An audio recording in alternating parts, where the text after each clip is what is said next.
দুটি বিকল্প চিঠি নিয়ে স্পিকারের কাছে গিয়েছেন এই তৃণমূল কংগ্রেসের বিদ্রোহী ব্লকের সাংসদরা। সেখানে একটি সম্ভাবনা যেমন রয়েছে যে তাদেরকে যদি স্বতন্ত্র শাখা, তৃণমূল কংগ্রেসের স্বতন্ত্র শাখা বা আসল তৃণমূল কংগ্রেস হিসেবে তাদেরকে একেবারে মান্যতা দিয়ে দেওয়া হয়, সেক্ষেত্রে কোনো জটিলতা থাকতো না।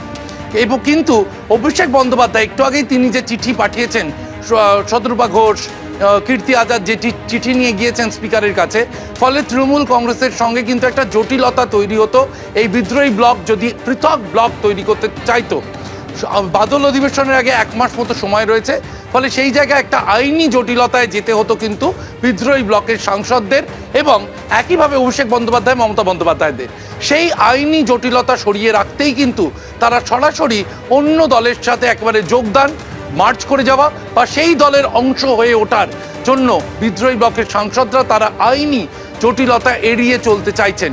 এবং সে কারণেই 3টি দলের সাথে যোগাযোগ করা হয়েছিল ওই বৈঠক থেকে। যে ভূপেন্দ্র যাদবের বাড়িতে যে বৈঠক হয়েছে, সেই বৈঠক থেকে একাধিক দলের সাথে যোগাযোগ করা হয়েছিল। আমরা জানি ভারতবর্ষের ভোট রাজনীতিতে অংশ নিতে পারে রেজিস্টার্ড এরকম কয়েক হাজার রাজনৈতিক দল রয়েছে। 3টি রাজনৈতিক দলের সাথে যোগাযোগ করা হয়েছিল যাদের সঙ্গে বাঙালি মনোভাবের যোগ রয়েছে। এবং শেষ পর্যন্ত এই যে nationalist citizens party of India, যা ত্রিপুরায় রেজিস্টার্ড হয় 2023 সালে, এই পার্টিটিকেই কিন্তু প্রাথমিকভাবে বেছে নেওয়া হয়েছে। 20 নম্বর আকবর রোড, যেখানে লোকসভা স্পিকার ওম বিড়লার বাড়িতে তৃণমূল সাংসদরা 20 জন বিদ্রোহী তৃণমূল সাংসদ তারা পৌঁছে যান এবং স্পিকারের হাতে তারা চিঠিও তুলে দেন। ত্রিপুরার দল এনসিপিআই এর সঙ্গে যুক্ত হচ্ছেন এই বিদ্রোহী তৃণমূল সাংসদরা। সরাসরি আমাদের প্রতিনিধি শিবাশিস মৌলিক আমাদের সঙ্গে রয়েছেন। শিবাশিস, গত কয়েকদিনে আমরা দেখেছি তৃণমূলের সংসদীয় দল যেভাবে একের পর একভাবে ভেঙেছে এবং যেভাবে পরের পর চমক ছিল, এবং আজকে সব থেকে বড় চমক যেখানে দেখা গেল একেবারে এনডিএ শরিক ত্রিপুরার এনসিপিআই এর সঙ্গে যোগ দিলেন এই তৃণমূলের বিদ্রোহী সাংসদরা। দেখো, একেবারে ইন্ডিয়ার শরিক কিনা চা নিয়ে প্রশ্ন থেকে যাচ্ছে, কারণ এই যে এনসিপিআই, তাদের রাজনৈতিকভাবে উপস্থিতি যথেষ্ট কম। বিশেষ করে পশ্চিমবঙ্গে এনসিপিআই এর উপস্থিতি কিন্তু ভীষণভাবেই কম, চোখে না পড়ারই মতো। ইন্ডিয়ার সঙ্গে বন্ধুত্বপূর্ণ সম্পর্ক এই এনসিপিআই এর বা ন্যাশনালিস্ট সিটিজেন্স পার্টি অফ ইন্ডিয়ার, এবং সেই পার্টির সঙ্গে নেতৃত্বের সাথে যোগাযোগ করা হয়েছে। কারণ এই যে পথটা, অর্থাৎ ভিন্ন দলের সঙ্গে যাওয়া, সেই ভিন্ন দলের সাথে গিয়ে নিজেদের লোকসভায় অস্তিত্ব বজায় রাখা, সেক্ষেত্রে কিন্তু একাধিক দলের সাথে তারা কথা বলেছিলেন। এনসিপিআইয়ের সাথে যেমন কথা বলা হয়েছে, তেমনি অসম এবং ত্রিপুরার একাধিক রেজিস্টার্ড, আনরেকগনাইজড বা অতটা সুসংগঠিত নয় এরকম দলের সাথে কিন্তু কথা বলা হয়েছে। এবং সেই দলের মধ্যে এনসিপিআই এখনো পর্যন্ত সর্বাধিক এগিয়ে রয়েছে।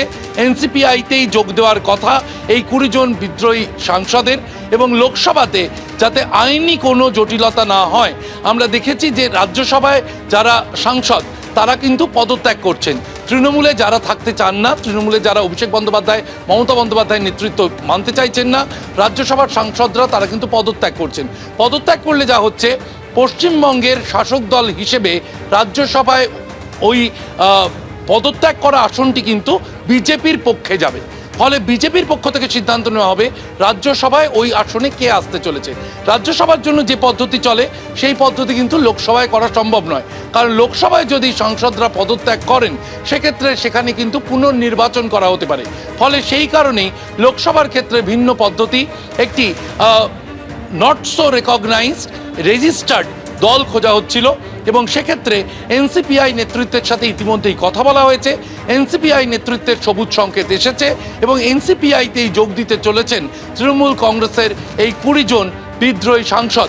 এরকমটাই ভূপেন্দ্র যাদবের বাড়ির যে বৈঠকের নির্যাস, সেই বৈঠকের নির্যাস কিন্তু এরকমভাবে উঠে আসছে। ত্রিপুরা, আসাম বা নর্থ ইস্টের যে দলগুলি ভাবা হচ্ছিল, তার মধ্যে এখনো পর্যন্ত এনসিপিআইকেই বেছে নেওয়া হয়েছে।